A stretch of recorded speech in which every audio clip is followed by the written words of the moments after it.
Well, first of all, thank you for having me. I appreciate you all. I see you all the time talking shit.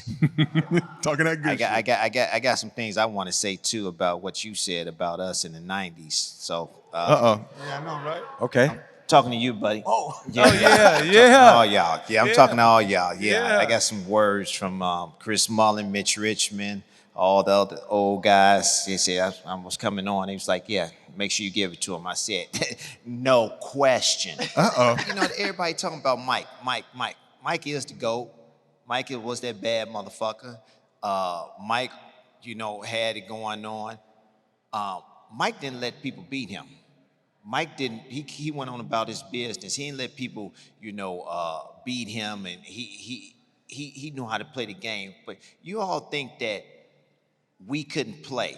You say, he playing against some scrubs, or he playing against some guys that can't play, and we let him do this and we let him do that. No, man. A lot of you guys couldn't play in our fucking era. Ooh. Y'all couldn't play in our era. Any guys on this couch? Gil could. Okay. We would have beat his ass. We would have knocked him on his ass. I would have went right by you. I was too tall for y'all. No. You probably wouldn't have made it out because you would have been in the game. You would have been in the game because you wouldn't have had that mentality to make it out. But Gil, he probably could have hung. Oh yeah, it was. When we was growing up, I couldn't play against Eglo and all them motherfuckers. Hey, Craig Elo. Man, you better stop you Tim talking Hardaway. about Ego? Stop this shit. You talking about Eglo from the Cleveland Cavaliers? Yes, all that. That motherfucker was nice. That motherfucker was nice. Man, Your game was all right, but you think it was nice. man, Your shit was all right. Let's just stop. Let's stop. Yeah, your shit was all right. It was a couple of y'all back in '85 from '89. It was a couple of good. You was one of them. Had the Tim Hardaway crossover and all that. But come on, man. Go ahead. Name another guy. I can't hear you. I would name Mark Price. Where would he stand? Mark Price was a bad motherfucker. He don't would get his just due. But where would he be ranked in this era if he was Ranked with this here, it's a lot of motherfuckers couldn't stay with Mark Price. Mark Price was a fast white guy. He could stop on the dime, shoot it in your face, split the double team, knew how to pass the ball, knew how to play the game. Mark Price was a bad motherfucker. A speedy Caucasian, as you said. Rod Strickland, another motherfucker. Yeah. Kevin Johnson, another motherfucker. Kevin Johnson. All right? We had some bad motherfuckers in our era. No, the 90s is fine. My complaint was the 80s. So I was talking about the 80s. So there's this illusion about the hand check, and I always use you as an example.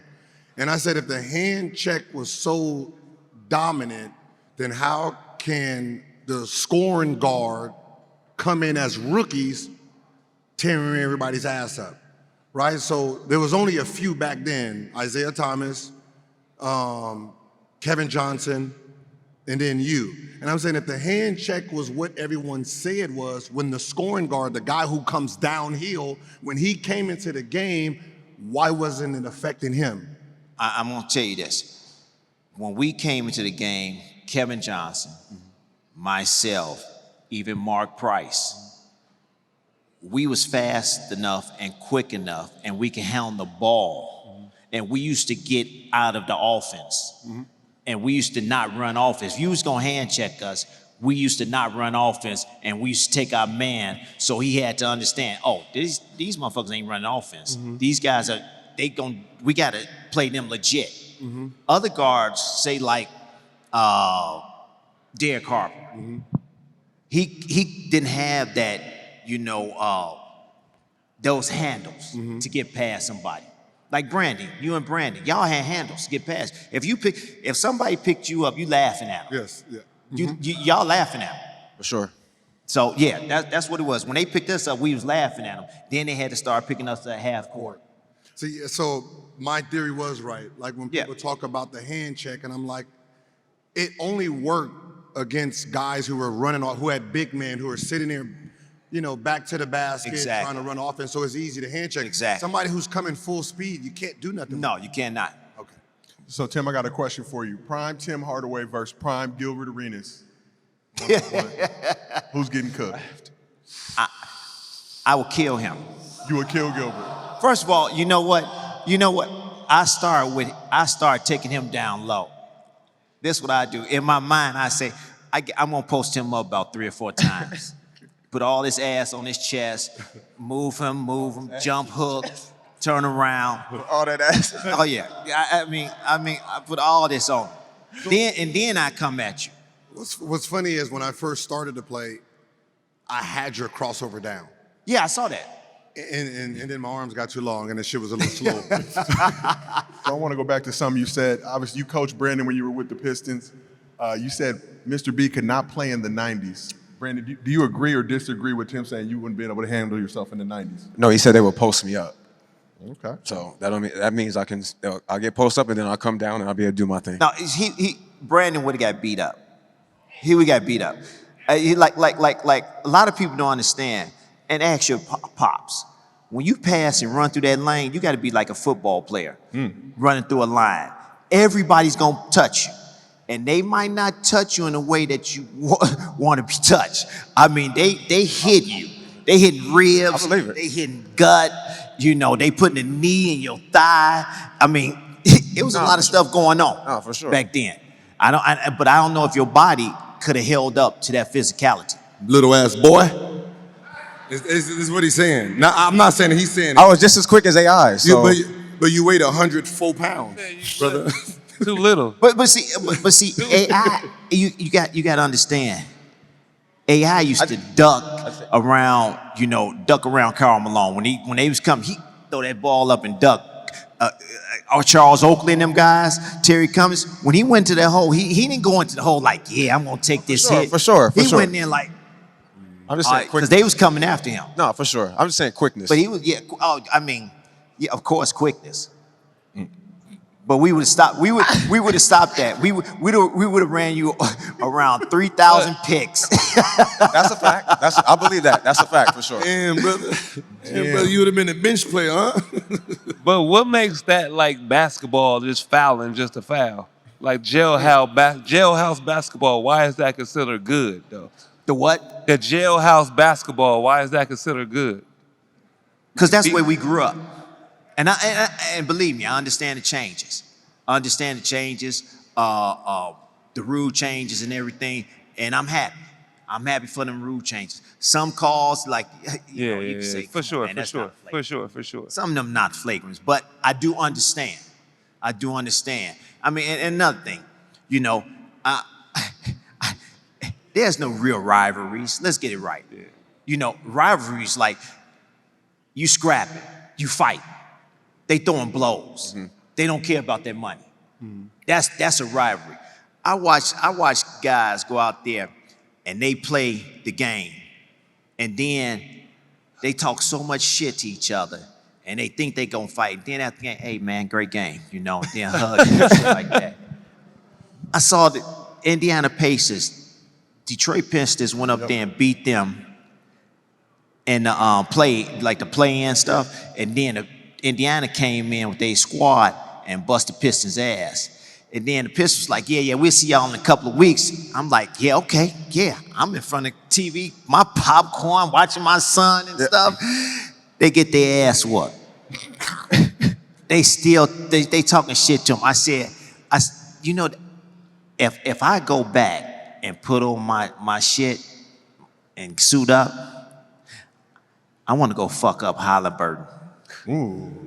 I want to go fuck him up. Hey. He talks so much shit. Okay. I want to go back and bust his motherfucking ass. I love it. Yeah. I love that shit. Yeah. That's the energy. He talks so much shit. I want to go back. I want to bust his ass. So you want to bust Tyrese Halliburton's ass because he talks too much. Right. Okay. And he think he all that. Do you think the reason that it's not as rough as it used to be is because the fine money is actually real versus back then you could hit somebody $100. Now it's $300,000-$400,000. Right. Listen, I don't hate you that much for $400,000. Correct. Yeah. Correct. like I said, there's no rivalry. I see Thank you. All right, everything cool. Yeah, no question. It's the money. Okay. It's the money, man. I mean, you don't want to lose 300,000. I mean that's 4 games. That could be 5 games. Yeah. You know. The 92 Dream Team. Isaiah Thomas claims he was snubbed from the Dream Team. And I said the person that was actually snubbed was you Killer Cross. for Magic Johnson.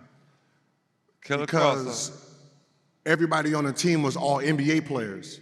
The only people who wasn't all NBA at that time was Magic, Bird, and Christian Laettner. Isaiah Thomas wasn't an all NBA player at that time. You were second team. So you was the one that was replaced for Magic.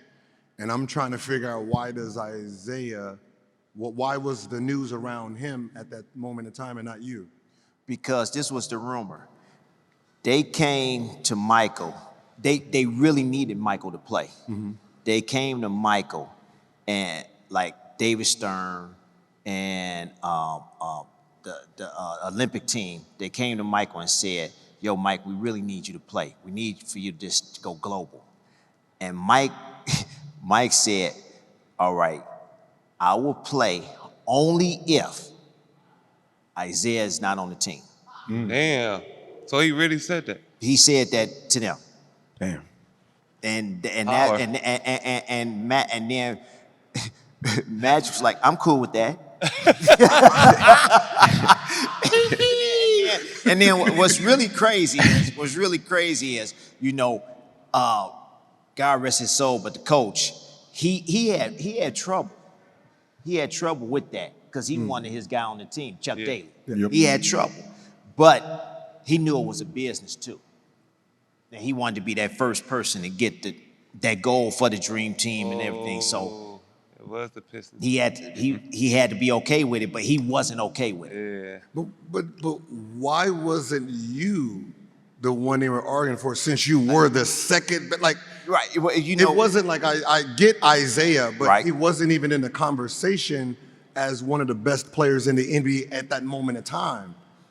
you gotta also remember this. Magic went out because of health problems, AIDS, and after they found out he could still play, and I still think I did the right thing. And my buddies, they was like, "No, you shouldn't have done it." Gave him my starting spot in the All-Star game. But I mean, you know, we always got to remember this. If Magic was playing, he would have been first team all NBA. No question. He would have been on an All-Star team. He would have been starred. No question. So people got to understand that even though, you know, it's real and it's not real. That's real. I live in a real world. I was always told the truth, and you got to handle it.